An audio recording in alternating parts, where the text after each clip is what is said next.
इस वीडियो में आपको 10th क्लास मैथ सब्जेक्ट का कंप्लीट सॉल्यूशन देखने को मिलेगा।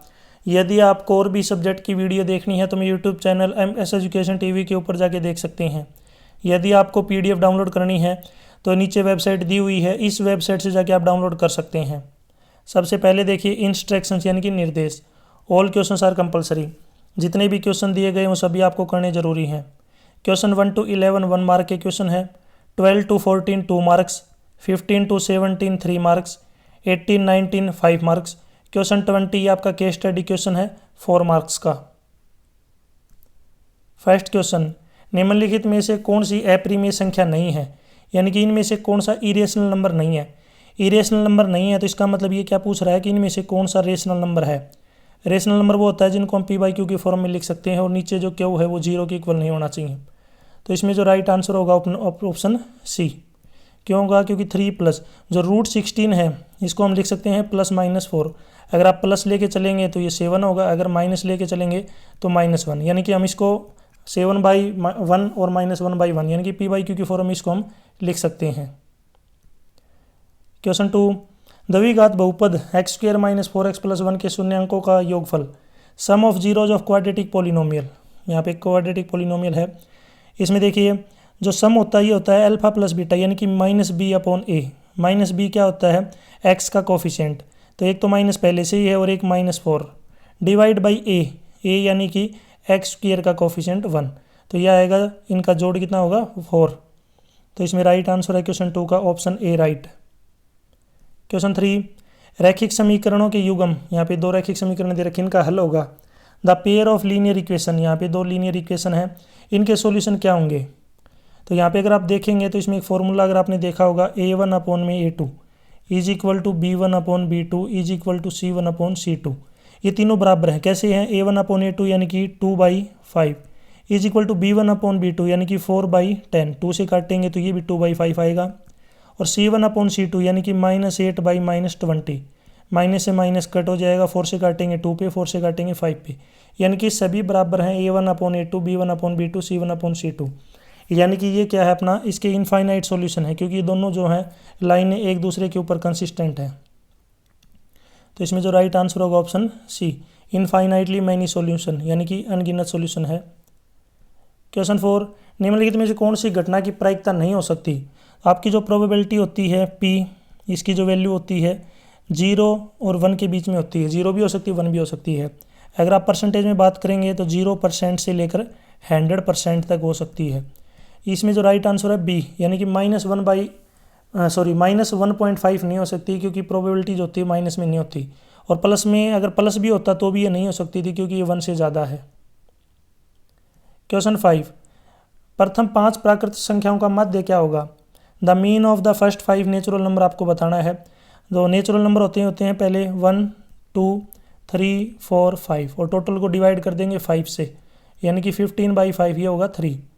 तो इसमें जो राइट आंसर होगा अपना ऑप्शन ए। इसकी जगह पे होल नंबर भी आ सकता है। अगर यहाँ पे नेचुरल नंबर जो आपको दिख रहा है, इसकी जगह पे यहाँ से हमको होल नंबर भी दे सकते हैं। होल नंबर क्या होते हैं? जो 0 से स्टार्ट होते हैं, लेकिन उसमें हमें केवल 4 तक ही लेने पड़ेंगे। तो इसमें जो राइट आंसर है क्वेश्चन 5 का ऑप्शन ए राइट। आप मुझे कमेंट सेक्शन में बताएंगे फर्स्ट 5 प्राइम नंबर का आपको मीन बताना है। फर्स्ट 5 प्राइम नंबर का मीन क्या होगा? कमेंट सेक्शन में इसका आंसर दें। क्वेश्चन 6, द्विघात समीकरण के मूलों की प्रकृति आपको बतानी है। The nature of the roots of the quadratic equation, यहाँ पे क्वाड्रेटिक इक्वेशन है, इसके रूट की जो है किस टाइप की नेचर होगी ये बतानी है। तो इसके लिए हमें जो है डिस्क्रिमिनेंट निकालना होगा। डिस्क्रिमिनेंट क्या होता है? b² - 4ac। जब यहाँ पे b की वैल्यू रखेंगे 1 का स्क्वायर, 4 a का मतलब 1, c मतलब -1, ऐड करेंगे तो ये आएगा 5, जो कि 0 से बड़ा है। अगर ये 0 से बड़ा है तो इसका मतलब जो रूट हैं वो रियल होंगे, लेकिन वो बराबर नहीं होंगे, अनइक्वल। अगर ये 0 आ जाता तो इसके रूट रियल होते, लेकिन वो इक्वल हो जाते। क्वेश्चन 7, यहाँ पे एक समीकरण है, आपको इसका डिस्क्रिमिनेंट निकालना है। तो ये अभी हमने निकाला था, ऊपर वाला सेम यही है, बस इसमें हमसे रूट नेचर पूछी थी, इसमें डिस्क्रिमिनेंट निकाला है। तो इसमें यूज़ कर लेंगे b² - 4ac, वैल्यू पुट करेंगे तो ये अपने पास आएगा 1। क्वेश्चन 8, किसी प्रयोग की सभी प्रारंभिक घटनाओं की प्रायिकता का योग होगा। The sum of probability of all elementary events of an experiment is. तो आपको पता होगा सभी की अगर बात करें तो ये जो प्रोबेबिलिटी होती है टोटल 1 होती है। यानी आप कह सकते हो P ऑफ E प्लस में P of not E is equal to 1। इसको जो ऊपर बार लगाया हुआ है इसको हम इस तरीके से लिख सकते हैं नोट E। क्वेश्चन 9, वर्ग अंतराल 30 से 40 का वर्ग चिन्ह क्या होगा? What is the class mark of the class interval? एक क्लास इंटरवल दी गई, इसकी क्लास मार्क बताना है। यानी इनके बीच में कौन आएगा? तो दोनों को ऐड करके 2 से डिवाइड करेंगे, इनके बीच में आएगा 35। क्वेश्चन 10, संख्या दी गई है 270, इसके अभाज्य गुणनखंड बताने हैं। अभाज्य गुणनखंड का मतलब है इस तरीके से आपको इसको जो है सोल्व करना है। जब हम सोल्व करेंगे तो अपने पास आएगा 2 3 3 3 5, यानी कि 2 1 बार, 3 3 बार, 5 1 टाइम्स। जैसे यहाँ पे मैं डिवाइड करके आपको एक बार दिखा भी देता हूँ। इसको बोलते हैं प्राइम फैक्टराइजेशन। सबसे पहले 2 से डिवाइड करेंगे, फिर उसके बाद में 3 से करेंगे, फिर 3 से करेंगे 15, फिर 3 से करेंगे 5, फिर 5 से करेंगे 1।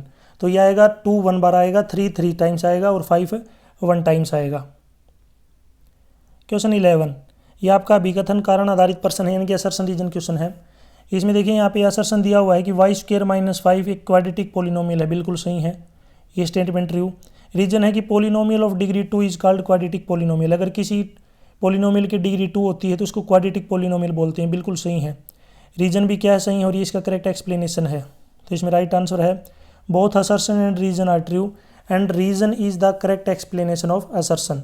ऑप्शन ए इसमें जो है राइट होगा। आप मुझे कमेंट सेक्शन में बताएंगे अगर किसी पोलिनोमियल में पावर 4 आ जाए, यहाँ पे अगर पावर 4 होती तो इसका क्या नाम होता है? जैसे जिसकी पावर 2 होती है उसको क्वाड्रेटिक बोलते हैं, 3 को क्यूबिक बोलते हैं। अगर किसी पोलिनोमियल में वेरिएबल की पावर अगर 4 आ जाए तो उसका नाम क्या होता है? कमेंट सेक्शन में ज़रूर बताएं। क्वेश्चन 12, द्विघात बहुपद दे रखा है अपने पास, पोलिनोमियल है, इसके 0 निकालने हैं, फिर जो है शून्यंकों और गुणांकों के बीच का जो संबंध सत्यापित करना है, यानी कि सत्यता की जांच करनी है। नीचे है find the zeros of the quadratic polynomial, एक क्वाड्रेटिक पोलिनोमियल के जीरोज निकालने हैं, फिर वेरीफाई करना है रिलेशन जीरोज का और कोफिशिएंट का। सबसे पहले जो अपने पास क्वाड्रेटिक पोलिनोमियल है इसको कंपेयर करेंगे ax² plus bx plus c के साथ, क्योंकि ये जो है स्टैंडर्ड फॉर्म होती है क्वाड्रेटिक पोलिनोमियल की। तो कंपेयर करेंगे तो इसमें 3 आएगा, b जो होगा ये -1 और c हो जाएगा -4। अब इसको वैल्यू यहाँ पे पुट कर लेंगे, सोल्व करते हैं। तो देखिए यहाँ पे इसका सॉल्यूशन देखिए, अब यहाँ पे सॉल्यूशन करवाया गया है। सबसे पहले इसके फैक्टर करेंगे तो इसके फैक्टर बीच में -4 और 3 बनेंगे। पहले में से x कॉमन आएगा, अगले वाले में से कॉमन आएगा, दोनों को जब सोल्व करेंगे तो x की वैल्यू 4/3 और y आएगा, दूसरा जो x होगा ये -1। यानी कि इसके 2 जो है यहाँ पे जीरोज आ चुके हैं। इन जीरोज को बोलते हैं अल्फा और बीटा। एक को अल्फा मान लेंगे, बीटा मान लेंगे। पहले अल्फा और बीटा को जब जोड़ करेंगे 1/3 आएगा, और वैसे दोनों का जोड़ होता है -b/a, यानी कि ये भी 1/3 है और ये भी 1/3 है। इसी प्रकार मल्टीप्लाई करेंगे अल्फा बीटा की मल्टीप्लाई तो -4/3 आएगा, और वैसे जो इनका प्रोडक्ट होता है ये होता है c/a, यानी constant term divide by coefficient of x²। ये भी -4/3 इस प्रकार हम कह सकते हैं कि जो बेसिक रिलेशनशिप है वो क्या है? वेरीफाइड है। क्वेश्चन 13, निम्नलिखित रैखिक समीकरण के युग्म को हल कीजिए। इनको सोल्व करना है। अपने पास जो है लीनियर इक्वेशन है, यानी कि x - y = 3 है, और दूसरा है x/3 प्लस y/2 = 6। अब इसको तो मल्टीप्लाई कर दें किससे? 6 से करेंगे तो 3 कटेगा तो 2x प्लस 3y = 36 ये आएगा, जो कि आपके पास थर्ड इक्वेशन है। और ऊपर वाली जो इक्वेशन है इसको मल्टीप्लाई कर दिया 3 से, ताकि कोफिशिएंट क्या हो? बराबर। अब इसको 3 से अगर मल्टीप्लाई करेंगे तो 3x - 3y, और 3 की जगह पे क्या आ जाएगा? 9। तो अपने पास यहाँ पे 2 इक्वेशन बनेंगी। यहाँ पे आप देख सकते हैं ये जो दोनों इक्वेशन, अब दोनों को आपस में ऐड करेंगे तो y से y वाला कैंसिल हो जाएगा। 5x = 45, x की वैल्यू 9 आएगी। x की वैल्यू जो है इसको उठा के ऊपर वाली 1 इक्वेशन में या 2 इक्वेशन में कौन सी में भी आप रखेंगे तो अपने पास जो है y आएगा 6। ये हमें सोल्व करना था, x 9 y 6। क्वेश्चन 14, अपने पास एक द्विघात समीकरण यानी कि अपने पास क्वाड्रेटिक इक्वेशन है। इसके रूट जो है जीरोज हैं, यानी कि रूट जो है ये क्या है? बराबर हैं। तो आपको k की वैल्यू निकालनी है। रूट जब बराबर होते हैं तो डिस्क्रिमिनेंट की जो वैल्यू होती है वो 0 के बराबर होगी। तो यहाँ पे b² - 4ac = 0, यानी कि k² - 4 × 2 × 3 सोल्व करेंगे √24 को हम लिख सकते हैं +- 2√6। आप मुझे कमेंट सेक्शन में बताएंगे जो पाई है, पाई ये आपका रेशनल नंबर है या इरेशनल। आपने ज़रूर पढ़ा होगा पाई रेशनल नंबर है या इरेशनल नंबर है। कमेंट में इसका आंसर दे। वीडियो अगर अच्छी लग रही है तो इसको लाइक करें, अपने दोस्तों के साथ ज़रूर शेयर करें। यदि आप मेरे से फेसबुक, इंस्टाग्राम, टेलीग्राम, व्हाट्सअप या सोशल मीडिया पे फॉलो करना चाहते हैं, मेरे से कॉन्टैक्ट करना चाहते हैं, तो आपको इसी वीडियो के डिस्क्रिप्शन में लिंक मिल जाएगा, वहाँ से आप मेरे से कॉन्टैक्ट कर सकते हैं। आपको प्रूव करना है √5 एक रेशनल नंबर है। सबसे पहले हम मान लेते हैं कि √5 एक रेशनल नंबर है। रेशनल नंबर है तो इसको हम p/q की फॉर्म में लिख सकते हैं। p और जो q है ये को प्राइम नंबर होंगे। को प्राइम नंबर वो होते हैं जिनका HCF 1 हो, यानी कि उनमें कोई भी कॉमन फैक्टर नहीं हो 1 को छोड़ के। क्रॉस मल्टीप्लाई करेंगे तो p आएगा √5q। अब इसका स्क्वायर करेंगे तो p² = 5 q स्क्वायर। अब इसका मतलब 5 जो है इसका मल्टीपल है, तो 5 मल्टीपल है तो इसका मतलब जो है ये डिवाइड होगा किससे, 5 डिवाइड्स p। 5 जो है p को भी डिवाइड करेगा, तो p की जगह पे हम 5m रख लेंगे। कौन सी इक्वेशन में, फर्स्ट में। रखने के बाद इसको सोल्व करेंगे। सोल्व करने के बाद इसी प्रकार अपने पास आ जाएगा जो 5 है ये डिवाइड करेगा q को, यानी कि इसका मल्टीपल है ये। अब दोनों का p और q का कॉमन फैक्टर 5 आ गया, जबकि हमने इनको को प्राइम नंबर माना था। को प्राइम नंबर वो होते हैं जिनका HCF 1 हो, लेकिन कॉमन फैक्टर 5 आ गया, तो यहाँ पे एक कॉन्ट्राडिक्शन पैदा हो गई। Our assumption that they are coprime, therefore p/q is not a rational number. इसलिए p/q एक रेशनल नंबर नहीं है, तो के जो 5 है √5 ये भी जो है रेशनल नहीं होगा, यानी कि रेशनल होगा।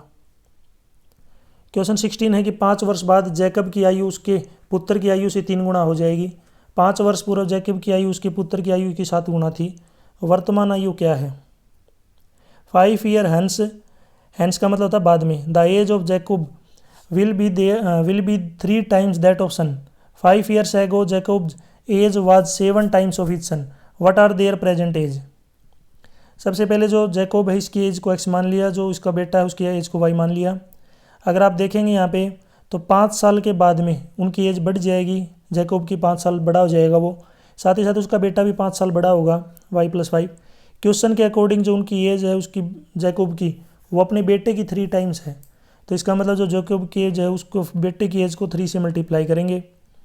सोल्व करने के बाद अपने पास एक इक्वेशन आ जाएगी। अब वापस क्वेश्चन में चलते हैं, तो एक लाइन यहाँ पे बनेगी कि 5 साल पहले जो है जैकोब की एज अपने बेटे से 7 गुना थी, तो अब प्रेजेंट एज में से यहाँ पे कितना लिख दिया 5, हाँ 7 टाइम्स, ठीक है। तो 5 साल पहले उनकी एज 5 साल कम हो जाएगी, बेटे की भी जो है 5 साल कम हो, यहाँ पे 10 ईयर गलत लिखा हुआ है, यहाँ पे सेम आएगा 5 ईयर्स एगो, ठीक है। ये भी कम होगी। अब क्वेश्चन के अकॉर्डिंग जो है फादर की एज बेटे की 7 गुना होगी। जब इसको सोल्व करेंगे तो अपने पास दूसरी इक्वेशन आएगी। अब पहले वाली इक्वेशन और दूसरी वाली को जब आपस में सब्ट्रैक्ट करते हैं तो अपने पास यहाँ पे क्या बचेगा, -4y = -40। y की वैल्यू 10 है, y की वैल्यू को उठा गया तो फर्स्ट में रख लीजिए या सेकंड में, तो x की वैल्यू आएगी अपने पास 10, यानी उसकी जो फादर है उसको हमने x माना था, तो फादर की एज हो जाएगी 40 और जो बेटा है उसकी एज हो जाएगी 10 ईयर्स। क्वेश्चन 17, 52 पत्तों को अच्छी प्रकार से फेंटी गई एक गड्डी में से एक पत्ता निकाला जाता है, तो इसकी प्रायिकता बतानी है। नीचे इंग्लिश में देखिए, 1 card is drawn from A well सफल डेक ऑफ 52 कार्ड्स, यानी कि 52 कार्ड में से एक पत्ता निकाला गया। तो आपको प्रोबेबिलिटी बतानी है कि क्वीन होगी रेड कलर की। अब आपको पता होगा क्वीन जो होती हैं टोटल 4 होती हैं, उसमें से 2 ब्लैक कलर की होती हैं और 2 रेड कलर की। क्वीन का मतलब जिसको हम बेगम बोलते हैं। तो इसकी जो रेड आने की प्रोबेबिलिटी क्या है, 2 / 52, यानी कि 1/26। नेक्स्ट अगर चले हम फेस कार्ड, फेस कार्ड का मतलब क्या होता है, किंग, क्वीन और जैक, यानी कि गोला, बेगम और बादशाह। ये सभी जो हैं हर जो पत्ते हैं, जैसे हुक्म के भी 4 होंगे, ये चिड़ी के भी 4, पान के भी 4, ईट के भी 4, तो टोटल जो ये होते हैं 16, सॉरी कितने हो गए यहाँ पे आपने 16, 4 कार्ड नहीं होते, टोटल हो गया अपने पास 12, ठीक है। मैं दोबारा समझाता हूँ, किंग, क्वीन और जैक। किंग भी 4 होंगे, चिड़ी, हुक्म, ईट और जो है पान, इसी प्रकार सभी 4 होंगे, तो टोटल ये कितने हो जाएंगे अगर आप देखेंगे तो 12 कार्ड हो जाएंगे टोटल फेस कार्ड। जो इक्का होता है जिसको हम एस बोलते हैं, इक्के को फेस कार्ड नहीं मानते, याद रखना। तो इसका मतलब यहाँ पे जो प्रोबेबिलिटी हो जाएगी 12/52। जब इसको काटेंगे 4 से काटेंगे 3 पे, 4 से काटेंगे 13 पे, 3/13 आएगा अपना सेकंड वाले का आंसर। नेक्स्ट है 2 हर्ट्स, हर्ट आना चाहिए लेकिन उसके ऊपर 2 आना चाहिए। जैसे अगर अपने पास हर्ट है जो 5 जो होता है इस प्रकार से, उसके ऊपर 2 आएगा, तो उसकी प्रोबेबिलिटी क्या होगी, तो पान के जो जिसको हम दो बोलते हैं कि पान का जो पत्ता जिसके ऊपर 2 होता है वो केवल एक ही पत्ता है ऐसा है, तो इसमें जो 1/52।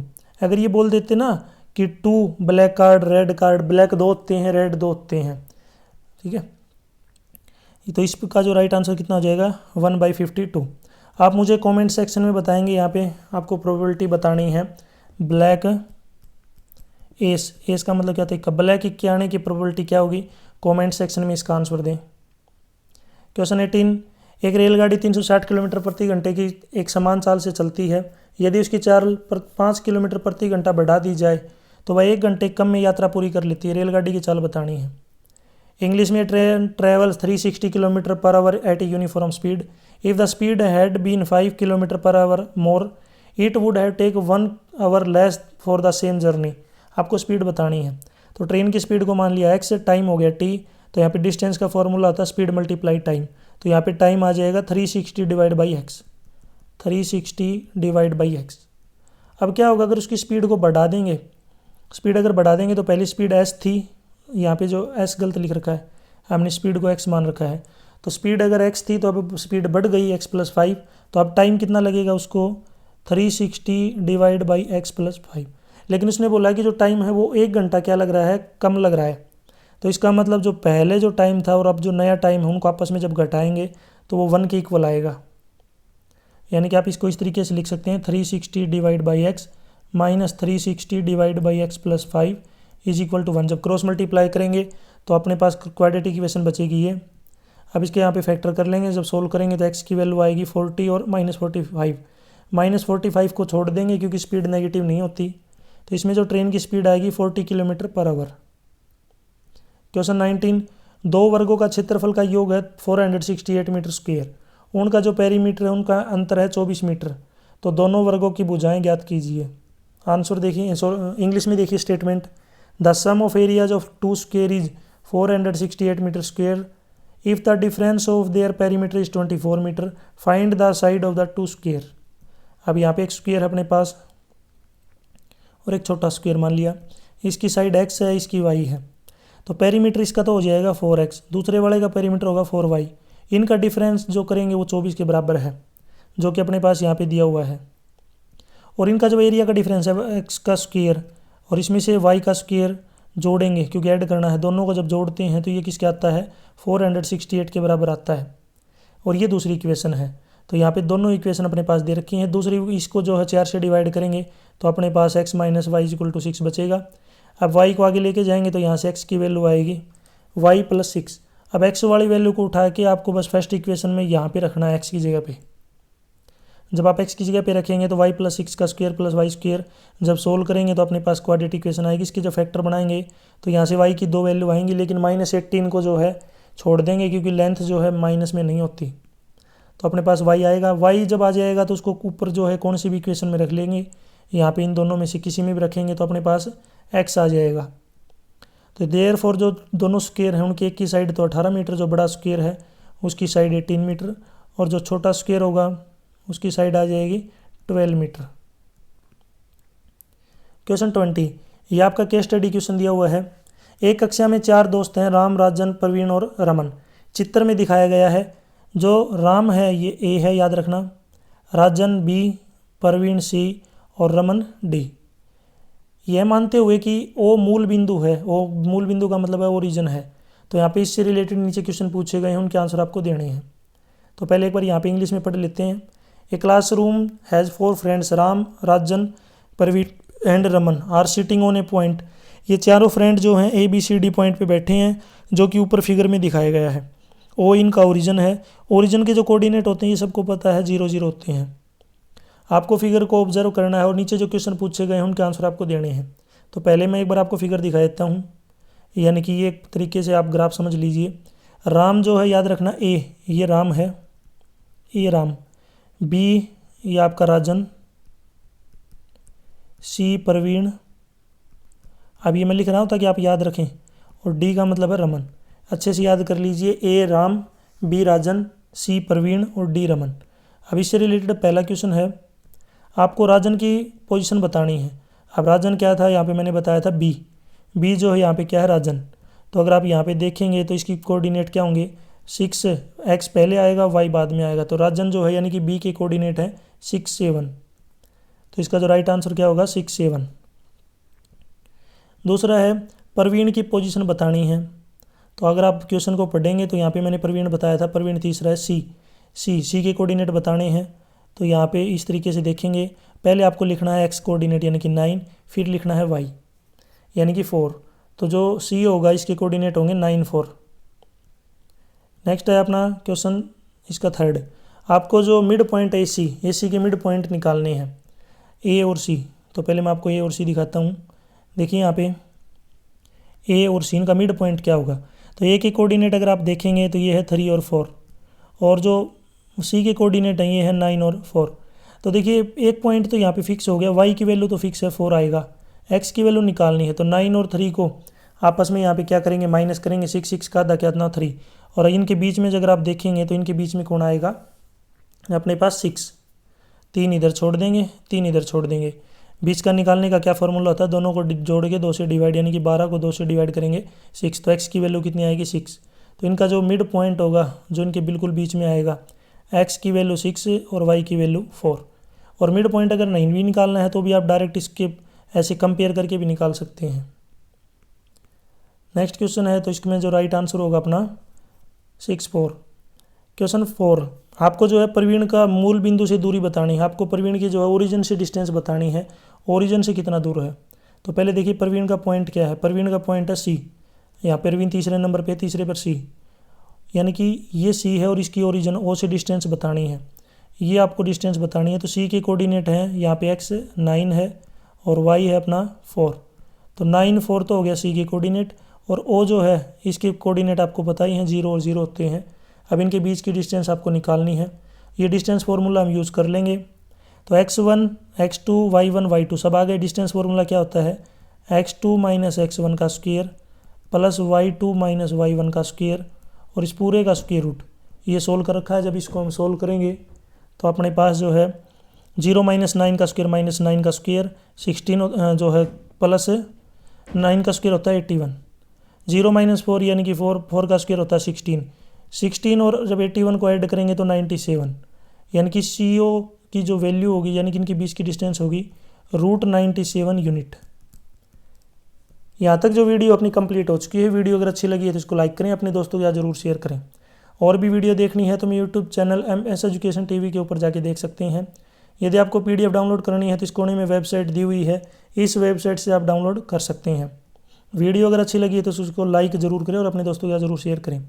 वीडियो के बीच में मैंने आपसे कुछ क्वेश्चन पूछे हैं, नॉर्मल से क्वेश्चन है, लगभग सभी स्टूडेंट्स को आते हैं। तो उनके क्वेश्चन जो हैं उनके जो आंसर है आप मुझे कमेंट सेक्शन में ज़रूर बताएं। अगर आपको मेरे से कांटेक्ट करना है, कोई भी हेल्प चाहिए, तो आप मेरे से सोशल मीडिया के ऊपर जुड़ सकते हैं। सोशल मीडिया का जो यूज़र नेम है वो सेम रहेगा जो मेरे यूट्यूब चैनल का है, उसी से आप डायरेक्ट जो है मेरे से कॉन्टैक्ट कर सकते हैं। Thanks for watching.